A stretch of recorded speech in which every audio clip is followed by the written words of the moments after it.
नमस्कार।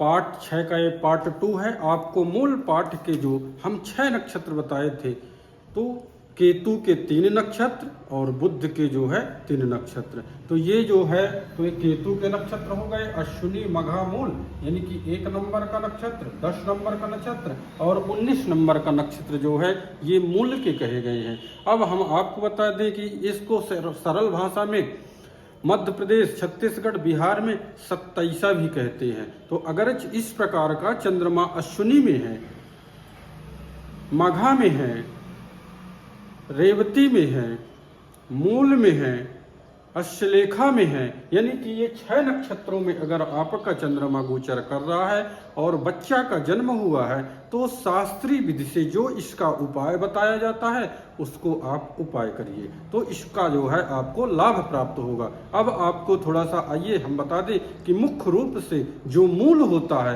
तो 13 degree 20 minute का एक नक्षत्र होता है। ये नक्षत्र 13 डिग्री 20 मिनट का नक्षत्र होता है। इसमें 4 चरण होते हैं।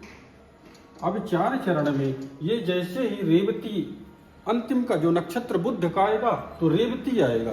तो हम आपको थोड़ा सा संक्षेप में बताना चाहेंगे कि ये जो रेवती के 4 चरण हैं, तो पहला चरण छोड़ दीजिए आप, दूसरा चरण छोड़ दीजिए, ये तीसरा और चौथा, ये 2 चरण जो है, यानी कि 6 डिग्री, ये 6 डिग्री 40 मिनट से प्रारंभ होगा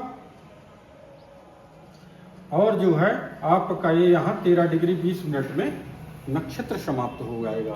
तो ये जो शेष रेवती का जो 6 डिग्री 40 मिनट से प्रारंभ हो रहा है, तीसरा चरण और चौथा चरण, यही से मेन मूल रूप का महत्व है। इसके बाद अब जो है चंद्रमा कहाँ आएगा, रेवती के बाद क्रमशः फिर अश्विनी में आएगा। तो जैसे ही अश्विनी में आएगा तो वहां से 0 डिग्री से और जो है 3 डिग्री 20 मिनट, यानी कि 6 डिग्री 40 मिनट तक फर्स्ट और सेकंड का जो दूसरा चरण रहेगा, उसमें जो है मुख्य रूप से मूल बताया गया है। अन्यत्र जो 4 चरण हैं, तो ये 2 चरण में मूल नहीं है। मूल है आपका तीसरे और चौथे रेवती में, और जैसे ही चंद्रमा अश्विनी में आया और प्रारंभिक उसकी जो गति है तो चालू हुई, तो उसी में फर्स्ट और सेकंड, यानी कि पहला और दूसरा चरण जो है वही मुख्य रूप से मूल का माना गया है। इसी प्रकार जैसे ही नक्षत्र आता है और अश्लेखा, अब अश्लेखा आया तो जैसे ही अश्लेखा में प्रारंभ होगा, तो इसी में यही क्रम रहेगा कि अश्लेखा में यहां से प्रारंभ हुआ तो इसको आप ये जो है 2 चरण छाड़ दीजिए, तो तीसरा और चौथा, और मघा जैसे ही लगेगा, ये 13 डिग्री 20 मिनट का ये भी नक्षत्र होगा। 13 डिग्री 20 मिनट के 4 और एक नक्षत्र का 4 चरण होगा। तो ये 2 चरण छाड़ दीजिए, तो अश्लेखा के तीसरे और चौथे चरण में मूल प्रारंभ हो जाएगा, और यहाँ मघा के जो है